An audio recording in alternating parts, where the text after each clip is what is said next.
20 minute तनी आप लोगन जितना धैर्य बनैले हुआ काबिले तारीफ है। सच्चाई है कि बिरहा जहाँ 6-7 बजे चालू हो जाला राहुल भैया, 7 बजे बिरहा चालू हो गया तो 10 बजे 11 बजे छोड़ दो, 10:30 बजे चाय पिया उनको जो पड़ला के भैया घरवा करके उजागर हुई तो कह दिए कि चाय 2 कप ले ले। सही गौ बताओ थे, लेकिन बाहर गाजीपुर 11 क्रॉस करे लागल, लेकिन बता देना लोगन की हमने सुनोइया है त्रिकोणीय मुकाबला में भी इतना भीड़ बाहर गाजीपुर। यहाँ गीत संगीत से अगर थोड़ा भी कम तोराही हुई तब बेईमानी हो जाएगी। आइए मास्टर बाप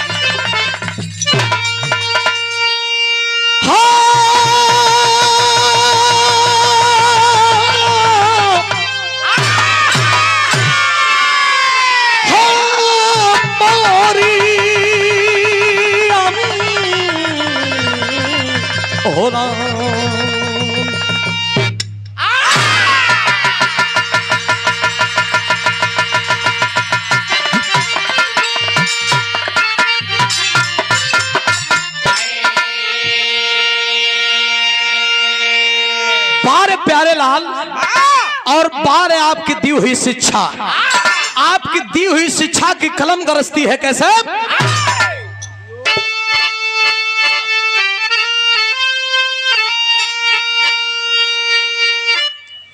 हिंद का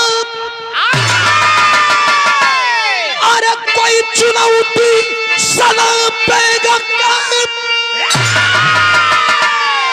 अरे जिसका औलाद का बीज है,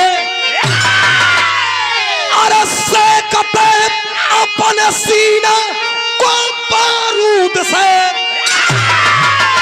अरे पता है सभी को हम का चीज है, खून से सींचा था अपने दहले वतन को, अरे कोई दूजा नहीं मेरा भारत है सानी, अरे जहांदारती ने खड़ी भारती, और गरजती गदा की कलम की जवानी।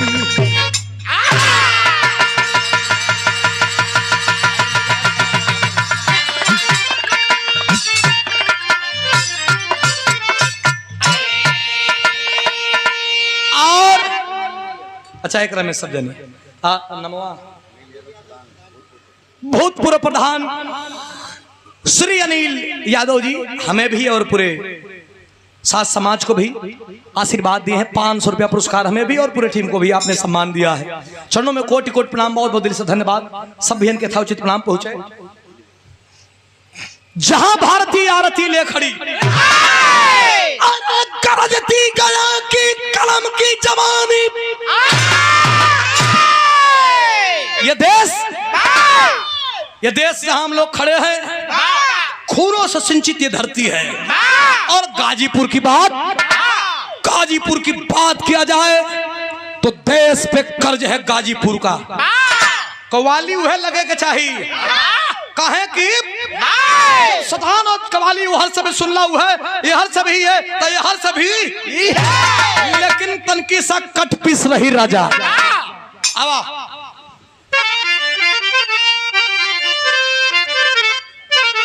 और सादर 200 रुपया पुरस्कार सौर सैनिक संगठन गाजीपुर उत्तर प्रदेश मंडल प्रभारी कैप्टन अंबिका यादव, ग्राम डिहिया और कोठिया धर्मपुर।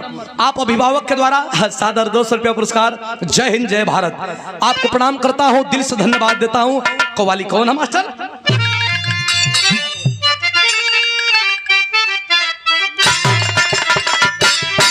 वो है बा, लेकिन शुरुआत कर बुल्लू गुरु करें का मास्टर कि अरे एक बात और एक बात कि अरे एक बात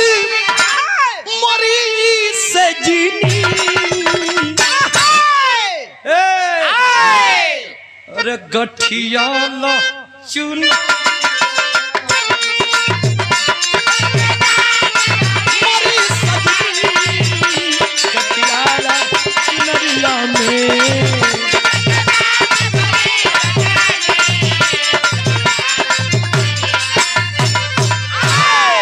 लेकिन बिरहा में बगावत की बात लिखी गई है। कहना है मास्टर कैसे,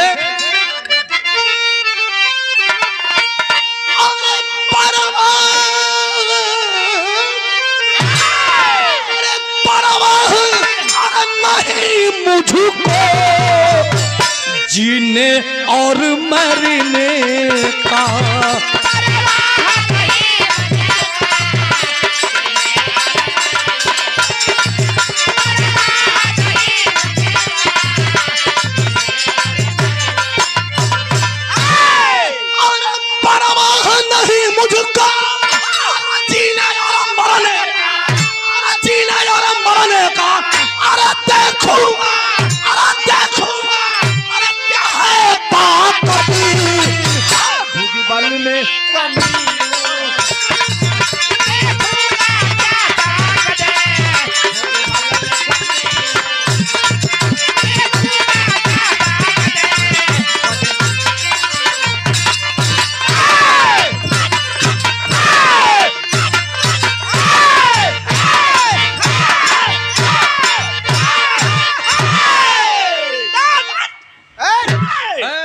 दे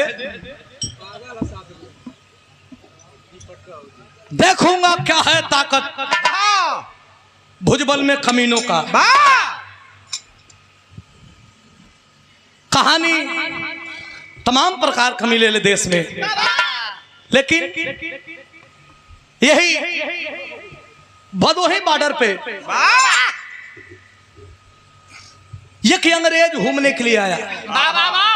अब आप लोग सोचबा के घूमे आये तो का दिक्कत कैलस, दिक्कत करो कुल। जहां एक तरफ लोग विदेश में जाकर के और देश के प्रति भी अपना नेह निष्ठा भूल जाते हैं, अंग्रेज साले कहते हैं कि इंडिया गरीबों का देश है, गंदा कंट्री है। एक तरफ कहते हैं कि इंडिया गरीबों का देश है, गंदा कंट्री है, और साले यहीं पे आके अपन गैजा बहन भी है लोगन एजे आके इंडिया के लूट के लेके चल गिलन। इतना पंच परमेश्वर हुआ, हिंदुस्तान में पूरा घूमे लगल। आज जब हिंदुस्तान में घूमे लगल तो दिल्ली में बैठ के और पत्रकारन के बुला के कहलस कि पत्रकार लिखो। हाँ सर, क्या लिखना है? कहना यही लिखो कि हिंदुस्तान में पानीदार लोग बड़ी रहते हैं, लेकिन कितनी शानदार इन लोगों का पानी है तो चेक करना पड़ेगा।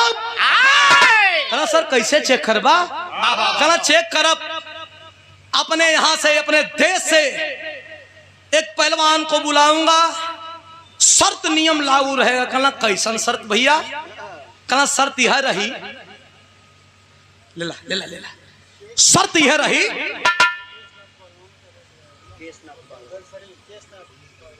केशनाथ प्रधान बेलसड़ी की धरती से अभिभावक जी के द्वारा भैया गमछवारे सदर 100 रुपया पुरस्कार, बहुत बहुत धन्यवाद हो भैया हो। कला हिंदुस्तान की धरती पर ठीक है, एक पहलवान आएगा।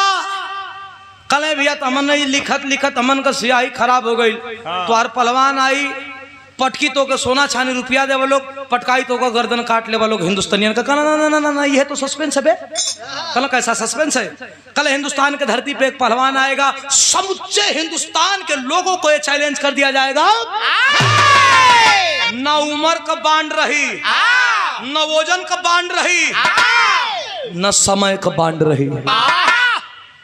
जब पटकी ओके तो रुपया पैसा देवल जाई। कले साहब जब पटकाई ओके का करबा? ओके मार देबा। का कहना ना ना, मारने की जरूरत ही नहीं है। कहना तो का करबा? कहना जे करे घर में बेटी जवान होई वही बेटी के चाक पे बैठावल जाई। जे करे घर में बहन जवान होई बहन के नंगा करके यही चांग पर बैठा करके अस्मिता लूटल जाई। गुलाम रहल देश हो भैया, न तो आज केहू का हिम्मत हो कि गरीबों गुरबा का कह दे कि तुहार बहन बेटी का इज्जत लूटब, अरे लगा के राखी आदमी जीभ खींच ले, लेकिन मरता क्या न करता। पेपर पत्रिका में छपवा देवल गयल, पेपर पत्रिका में छपवा देवल गयल, और जब छपवा देवल गयल तो पूरे समूचे हिंदुस्तान में ये बात फैल गयल। भदोही जिला, बनारस और भदोही के बॉर्डर पे एक गांव, वही गांव का रहे वाला एक पहलवान, जिन पहलवान का नाम निरंजन, बहुत भयंकर बड़ा रियाजी पहलवान रहल। निरंजन पहलवान को गुरु को का नाम रहल जानत हुआ? मंगला राय। निरंजन पहलवान को गुरु का नाम रहे मंगला राय। अब मंगला राय रहे कहाँ वाला रहल? ये जौने धरती पर हम गावत हई, यही धरती का रहे वाला रहा मंगला राय पहलवान। निरंजन पहलवान सुत गई बारे गाजीपुर की धरती। निरंजन पहलवान सुत गई, सवेरे का बेला हो, धीरे धीरे दोपहरिया हो क्या लगल, अरे 16 बरस का बेटी जो ने बेटी का नाम अनीताबा जा करके अपने बाप की चादर को खींच के कहती है, अरे पिताजी शर्म नहीं आ रही है क्या? आज जब वही खींचलस तेले आंख भरा रहा, रोवत रहा। कलर रोवत हो मतलब भैया, सेल्फी वाले भैया थोड़ा सा तनकी सा, अरे आपो लोग के देखे हमरो मन गदगदाइल है। तनकी सा सुन ले वालो हमरो के, तोर लोग के छोट भाई हैं, हमरो को बड़ा आनंद है। आप लोग के देख के हमू गाओ थी ना, आप लोग के जवानी का कीमत बताऊं जाती भैया। लड़किया कहलस के रे बाबू रोवत काहे बाड़ा? कहा रोवत यही बदे बानी कि कोनो विदेशी ताकत हमारे हिंदुस्तान पर हावी होके जात बा। गलत हावी क्यों होगा? जाकर के लड़ लीजिए। कहना रे बेटी लड़े के तो लड़ लेटी रे, लेकिन जब तोर जन्म भयल तो जन्म दे के तोर मतारी यही गोदी में हमके डलस, तोरा के हमरे गोदी में डाल के आई दुनिया छोड़ के चले गए। एक शब्द आखिरी शब्द खाली होकर रहल कि ये निरंजन हम तो जाते हैं, लेकिन आज से एक माई भी तू, एक बाप भी तू। बड़ा मेहनत से तो के पाल गई रे बेटी, अगर जान मांगता तो जान देते थी, लेकिन कुश्ती मतलब बिछली का खेल होला। कबो कबो बड़ियार पहलवान भी दंगल में पटका जालन। पटक दे तो ठीक बा, लेकिन पटका जाए तो जान ना मरी रे बेटी, गर्दन ना कटिए तोरे इज्जत संगे खिलवाड़ हो जाई। ये तनी बात जब अनितवा सुनलस कलस के सुना लगला मुंह गिरावे, अरे अपने बेटी के बेटी समझता रहो, और हिंदुस्तान में कोनो बेटी ना है का? कल तू कहल का चाहत है त कहत पका मास्टर बिरहा में एक तरज बा, कुल तरज का सम्मान हो, लेकिन हई तरज का तनी कशिश तना भैया लोग बैठल हुआ, ई तरज का तनी कशिश सुने लोग के कर कशिश का मास्टर।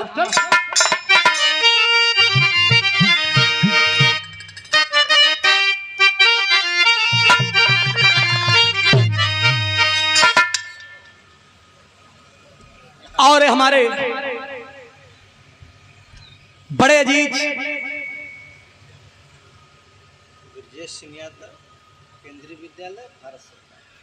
श्री ब्रजेश सिंह यादव केंद्रीय विद्यालय भारत सरकार, बहुत बहुत धन्यवाद। और आपको दिल से धन्यवाद, जो गुरु जी हैं उनका सम्मान हमेशा रहता है। आपके द्वारा सादर 200 रुपया पुरस्कार, चरणों में कोट कोट प्रणाम। हाई तरस सुनिहा बारे तरस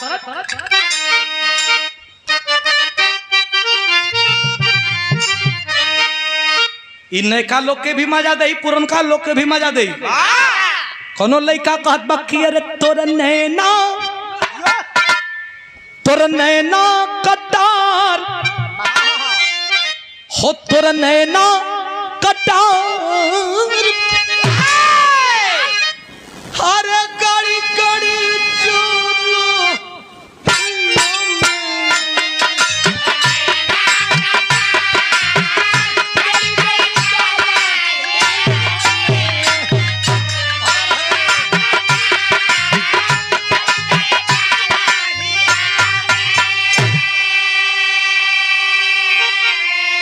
लड़किया अपने बाप से कहत बिया के पिताजी तोह के क्रिया हमार, सोहाग क्रिया हमार अरे बेटी सब बढ़ के बाध्य सवा सोहाग क्रिया हमार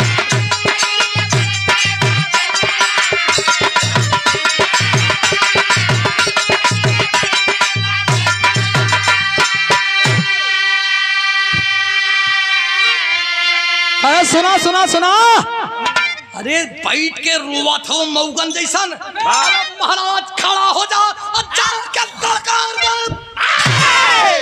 का करी का मत करा का करबा का करबा कहे कि अरे लंका दहन कइले अरे जैसा हनुमान हो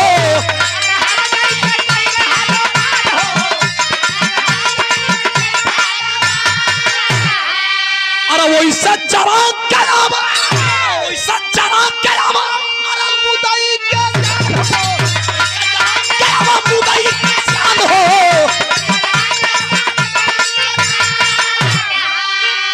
अरे चला शेर सरदार चला शेर सरदारिया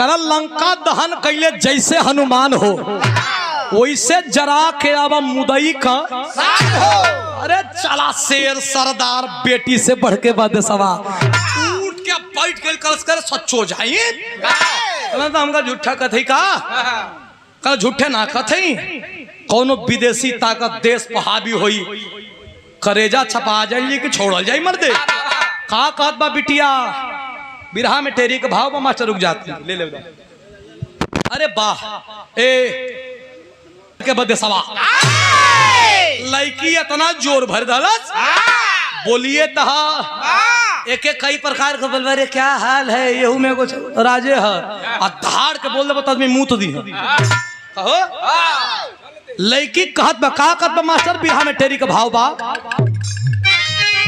अरे बढ़िया ना ना ना ना ना ना अरे नहीं यार अरे मरला अरे दंगल में चल के जाया इंडिया अरे दंगल में चल के जाया इंडिया भटके अरे भटके 16 को सबनम ने राह दिखाया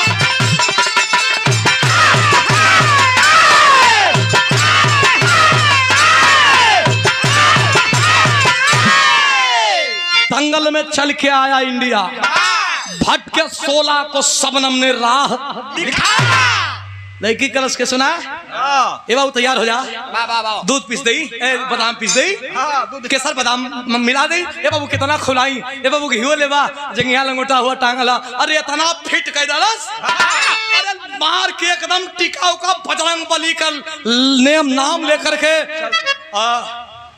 बनारसी पहलवान जैसे उठा के मोर लागल रगड़े घर से बेटी जाई तो ठीक है लेकिन हमारे वो कमी है रे कौन कमी है बाबू कहना जरा के हम मन से लड़ जाइला ना ओकर ना वो निशान खत्म हो जाला ना लड़त तो ठीक है नहीं मिजाज बना लली ए बेटी फिर कहरे के परी रे कहना आज मिजाज बनावा आज ना मिजाज बनेबा तो कहिया मिजाज बनेबा जब इतनी बात है तो ले मिजाज बनाई देते कैसे मिजाज बने मास्टर बिरहा में तरज मिजाज ये लगी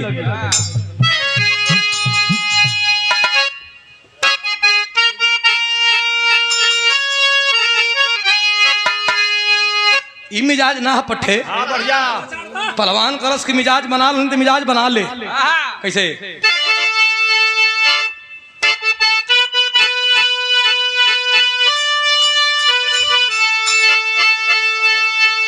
तलत कमोल अरे 12 उस्ताद कहा गावन अरे तमरा नहीं हार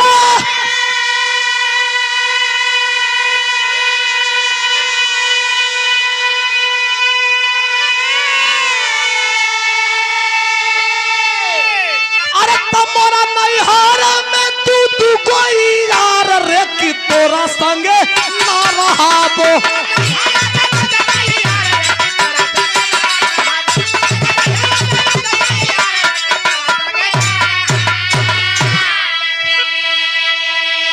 ये गोया हीरा, अरे ये गोया हीरा, ये गो हच्चा मार रे कि तोरा संगे ना रहाबो।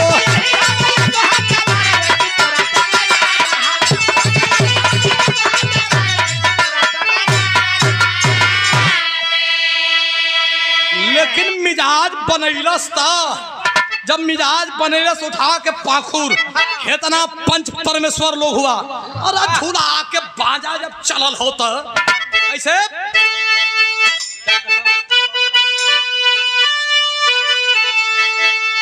अरे चला देशा में, अरे चला देशा में का शेर सारादार रे हर तरफ दुश्मन ये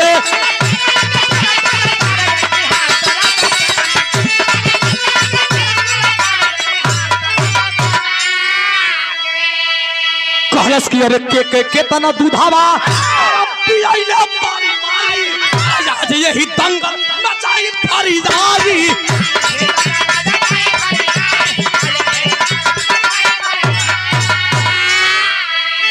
अरे दबाजी तजी धारा दिया में गाड़ रे की हार तोरा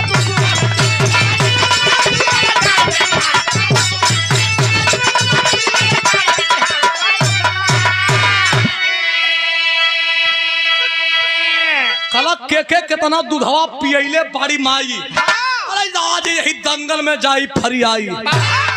देव जीते जी धरतिया में गाड़ रे की हार तोरब दुश्मन के। अरे झूला के भाजा जब चलल पहलवान तब भीड़ लग गयल। आ ओहर अंग्रेजी पहलवान था जो को रियाज मारे तब ये ओकर काछे लग जा रहल बड़की बड़की जांग का मनी आदमी तो 2-3 गो हिया।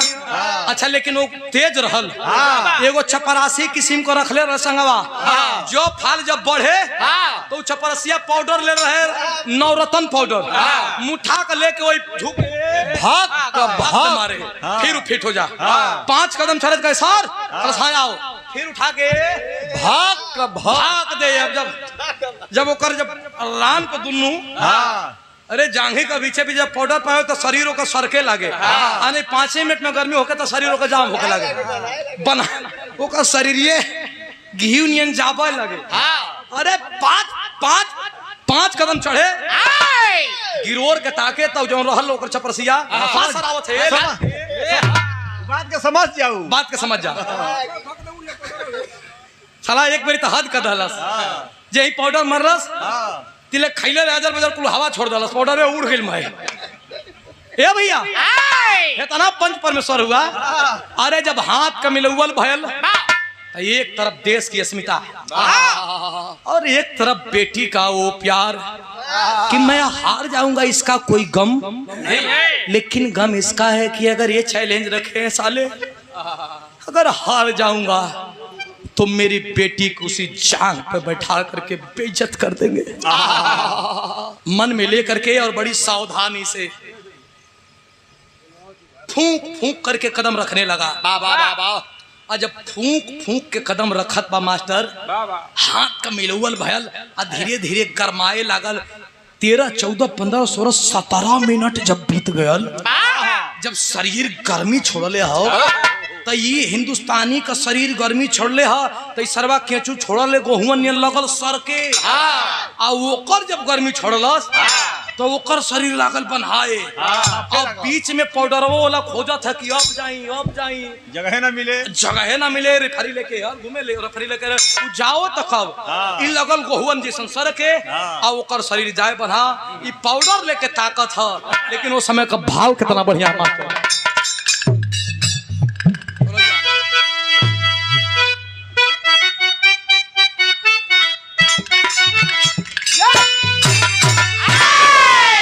उस्ताद का तरज हो। अरे गोरिया दिन भर कई के कटिया लेके सजिया का सिलवटिया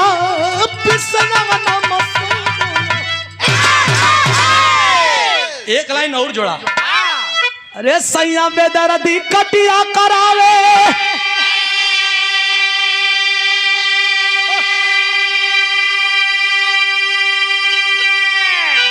अरे की रोज ढोबा में बोझ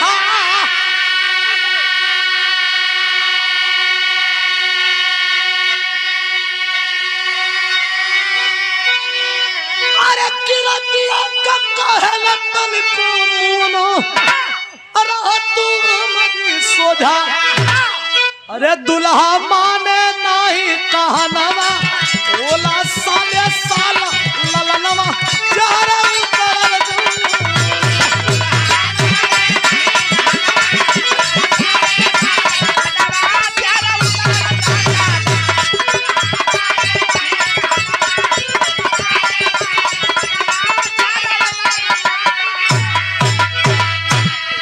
लेकिन जवान, अरे जवान जब कुश्ती के अंदर कुदल हो तो कैसे कुदल हो मास्टर?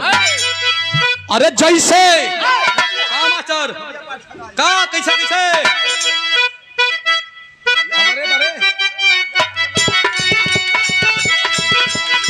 धोबिया पाठ पलिया चढ़ाई,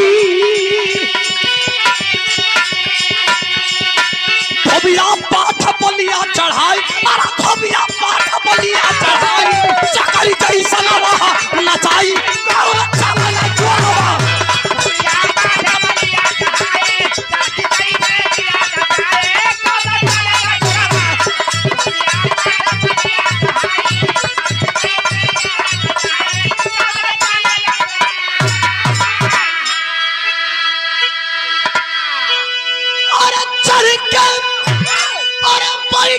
छाती के ऊपर सर के लौ के दुनिया दूसर,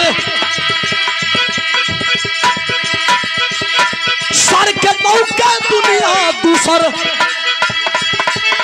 तबले परल नजरिया बेटी, तबले परल नजरिया बेटी, क्या ऊपर हमारे जुझारवा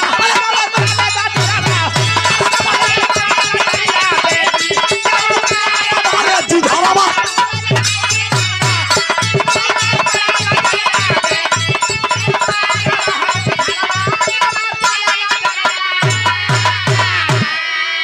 दाव तो बड़ा सुघर लगैलस, दाव बड़ा सुघर लगैलस और दाव पर उठा के लेबहू शुरू कै दहलस।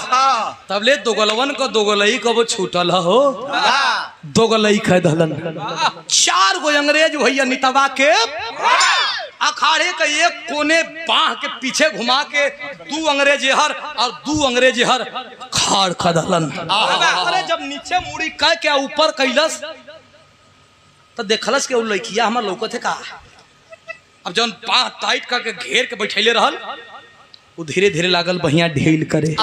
हिंदुस्तान का देखवैया कल ये मध्य पहलवानवा लड़त लड़त पटकत पटकत पटकत पटकत कैसन पटकाए लगल। घूस उसले रहलस का, घुस लेलस का। लड़किया देखलस कि जाना तक हमका हमार बाऊ हमके देख गइलन आ देखते लगत है कि अब पटकाए का शुरुआत कर देलन। खबरदार, जब आवाज आयल खबरदार, हिंदुस्तान का आदमी और घुमले के बोला था आ के देख के थम गई लड़की। कहला बाबूजी एक बात ख्याल कर लेना, पटकाना है ना पटका जाना, लेकिन एक बात ख्याल करना। क्या वो लड़की कहती है मास्टर? केसनाथ पहलवान साहब बिलसड़ी से आशीर्वाद दिले तनी चढ़ल बिरहा का कहत में मास्टर ए भैया रोड ना ना 1 सेकंड रुका बोला बोला चल।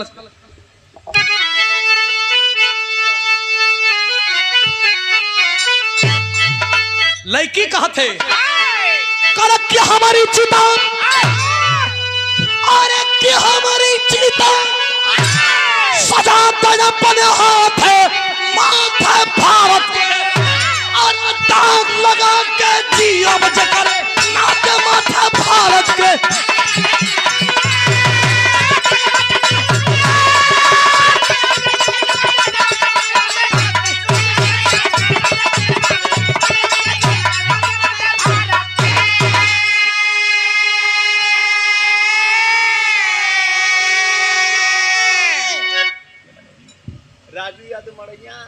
राजू यादव मड़ैया, श्री रामचंद्र यादव मड़ैया,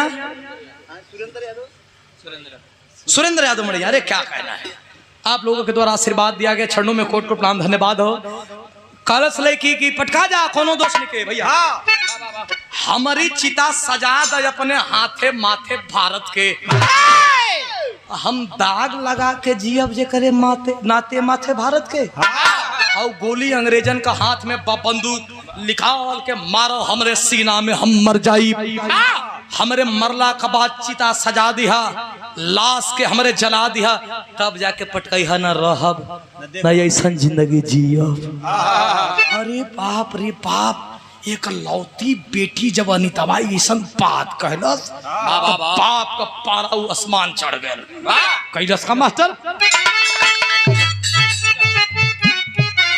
अरे बेटी जब भिखारी है, अरे तो बड़ा है शेर हो, पटक के चढ़ गया छाती ऊपर, अरे कई पहलवानन के ढेर हो। लड़की जब धिक्करलस, अरे मैना सड़वनियन जब चलन मैना के ना, मैना सड़वा पहले कह रो खुशी जाता नहीं, उन्हीं में खूबसूरती कबो देख लिया। मैना साड़ पहले कह रो जानो सुनाई, आज जब मिजाज बना के चल रहे खूब, पानी आवे पानी आवे तूफान है, वो रुकहू का नाम ना ले, और उन्हीं का संगवे बगलिया में वो चलन सो जुइलर साड़ जर्सिया जो ने उद्या को बड़ा जोर हो सर भैया, इतना देहगर होना सो पचगोड़ा बा आ, लेकिन ओहन का कोनो काम होला नहीं, वो खाली यह काम करना सकी जन दुब्बर पाता सड़वा होना सो उजरका वो हने के हर काम अगर मौका पर ले जब गाय दनावे बदे तो वो साला मोटका जर्सिया छेके यहाँ सा कुछ कर यहाँ सा नहीं, आज अगले बगले 4 गो साड़ उजरका घुरियाते यहाँ सा मौका जरा आऊ का कर यहाँ सा साला कि जुलर खाली जाके ए भैया गिर गो बॉर्डर चेकल रे गोजियो से हिलो अपन नहीं गुस्सा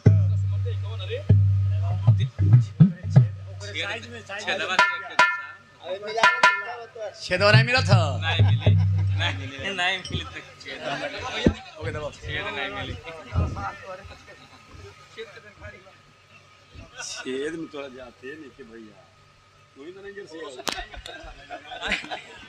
साइज होला, साइज जब ले पिन ना मिली तो ना बैठे तब का पिन होला।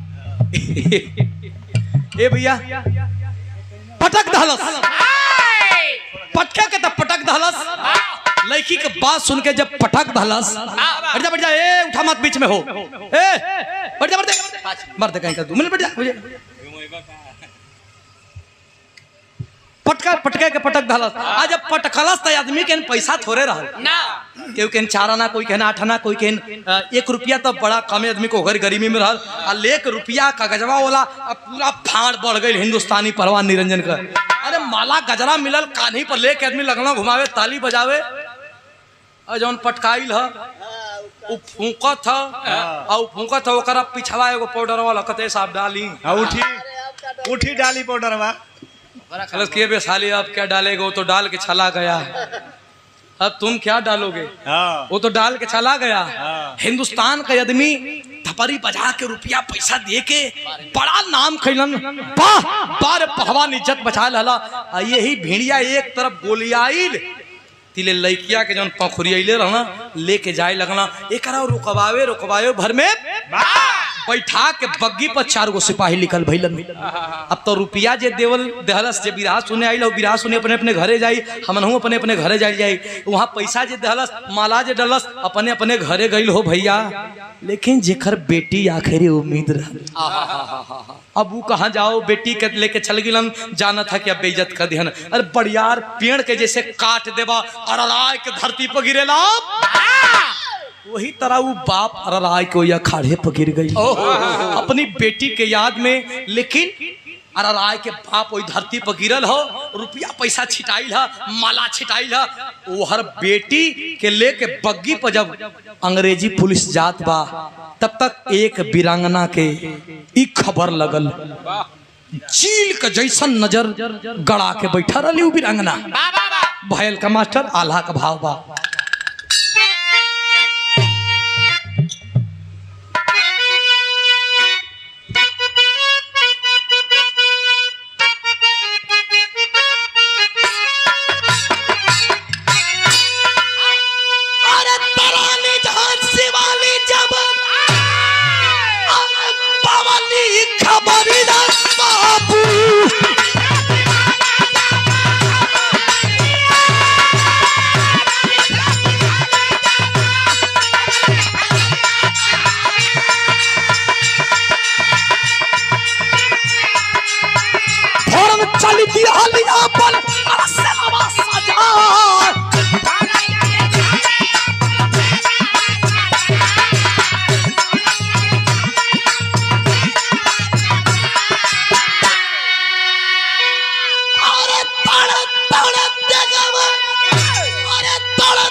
भैया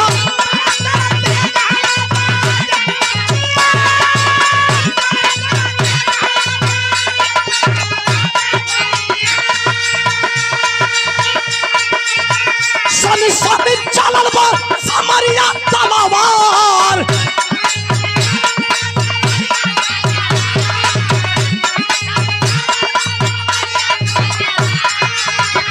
पूरा रंग रे जवन के पूरा रंग रे जवन के अरे मार के भागवले बाड़ी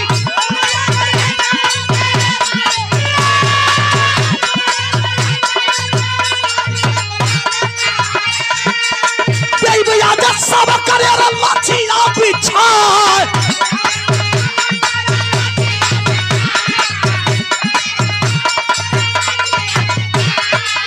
पापा अवरी बेटियन के पापा अवरी बेटियन लाड़ी का छोड़ा वाली रानी ना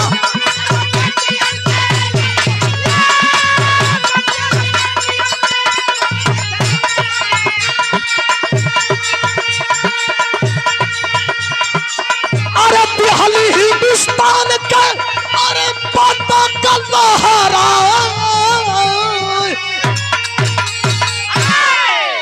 जिंदगी लड़किया करस के रानी हमके का करबू हमके कुछ करबू का कला हारे बेटी तो के का करब बिरहा का आखिरी भाव में निचोड़ सूबेदार बाबूजी टेरिहा हमारे पूज्य गुरु सम्मान आप अभिभावक के द्वारा डिहिया क्षमा करेंगे सूबेदार बाबूजी के द्वारा ही वीर भाव पे आशीर्वाद देवल गई भैया हो झांसी वाली रानी वो लड़की अनीता के मांगत बाड़ी बार वीरांगना मानना पड़ेगा भाई क्या कहती हैं पकड़ ले मास्टर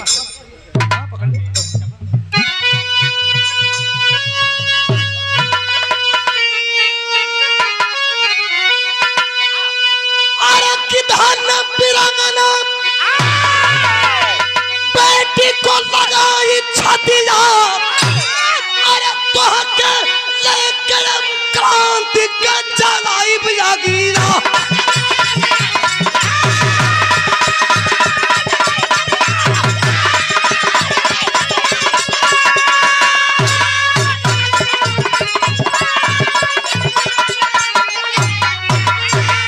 अरे बेटी तो के लेके अब क्रांति का आग जलाई लेकर के झांसी वाले किले में आ जाती है झांसी वाली रानी वो अनीता को लगी ट्रेंड करने शस्त्र और शास्त्र दोनों की ज्ञान अनीता इतिहास हर किसी का नहीं लिखा गया है गुरुजी बहुत ऐसे वीर हैं बहुत ऐसी वीरांगना है जिनका इतिहास दबाया गया है लड़ने को झांसी वाली बाई भी खूब लड़ी थी लेकिन इसे भी नकारा नहीं जा सकता कि झांसी वाली बाई की आधा लड़ाई को एक दलित की लड़की झलकारी बाई भी लड़ी थी उसी झलकारी बाई के साथ साथ वो अनीता जो जात की हीर थी वो ट्रेनिंग लेने लगी और जब अंग्रेजों की चढ़ाई हुआ तो झांसी वाली रानी को सुरक्षित बचाते बचाते झलकारी बाई और अनीता दोनों वीर गति को वीरांगना प्राप्त हो गई। आज भी जाइएगा झांसी वाली बाई का जन्म तो ये बनारस में हुआ बचपन का नाम उनका मनुबाई था और जा करके किला में झांसी को बचाते बचाते रानी को लक्ष्मीबाई को बचाते बचाते अपनी जान को त्याग दी वीरों जैसा वीरांगना लड़ी ये देश ऐसे आजाद नहीं हुआ है साहब ये देश ने बड़ी बलिदान मांगा है और बड़ा रक्त मांगा है तो सलाम है उस बेटी को बहुत बहुत धन्यवाद है छाप लगल खानदान का मास्टर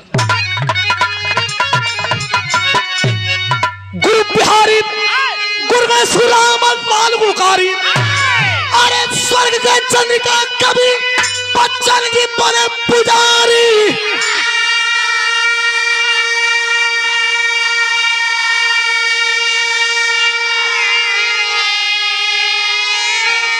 अरे की दंगल में चल के जाया इंडिया तो सुधीर विजय लाल का है परचम लहराया दंगल में चल के आया इंडिया